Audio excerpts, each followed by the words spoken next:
سبحان اللہ و بحمدہ سبحان اللہ العظیم۔ اللہ تبارک و تعالیٰ کی مہربانی کرم نوازیوں سے درس و تدریس کا سلسلہ جاری و ساری ہے۔ معلوم اور حرام کے حوالے سے آتے ہیں مختصراً اپنی موضوع کی طرف۔ جب حضرت امام حسین رضی اللہ عنہ کی ولادت ہوئی تو اس وقت آپ رضی اللہ عنہ کی بڑے بھائی حضرت امام حسن رضی اللہ عنہ کی مدت رضاعت یعنی دودھ پلانے کا زمانہ ختم نہیں ہوا تھا۔ دودھ پلانے کا زمانہ ابھی جاری تھا کہ امام حسن رضی اللہ عنہ کا ابھی ٹائم چل رہا تھا دودھ پلانے کا، تو اللہ تعالیٰ نے مہربانی فرما کر فاطمہ زہرا رضی اللہ عنہ کو دوسرا بیٹے کا اولاد عطا فرمایا، حسین رضی اللہ عنہ۔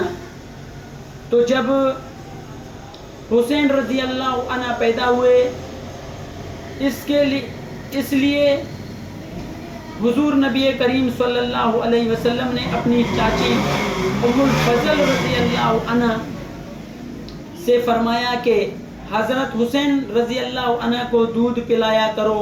چنانچہ امام حسین رضی اللہ عنہ نے اپنی والدہ کا نہیں بلکہ حضرت ام الفضل رضی اللہ عنہ کا دودھ پیا۔ اس لیے حدیث کے مطابق رسول اللہ صلی اللہ علیہ وسلم کی جسم اطہر کا ٹکڑا ام الفضل بنت حارث رضی اللہ عنہ کی گود میں آ گیا۔ جو پچھلے درس میں نے جس حدیث کے بارے میں ذکر کیا تھا آپ لوگوں کے علم میں ہوگا کہ ام الفضل رضی اللہ عنہا نے خواب دیکھا کہ یا رسول اللہ آپ کے جسم کا ٹکڑا کٹ کر میرے گود میں رکھا گیا۔ تو یہ اس حدیث شریف کا خواب والا واقعہ وہ یہاں پر آ کر پورا ہوتا ہے، اور نبی صلی اللہ علیہ وسلم کے حکم پر ام الفضل رضی اللہ عنہ حضرت امام حسین رضی اللہ عنہ کو دودھ پلاتی ہیں۔ حضرت ام الفضل رضی اللہ عنہ نے حضرت حسین رضی اللہ عنہ سے ایسے ہی محبت فرمائی جیسی حقیقی بیٹے سے ہوتی ہے۔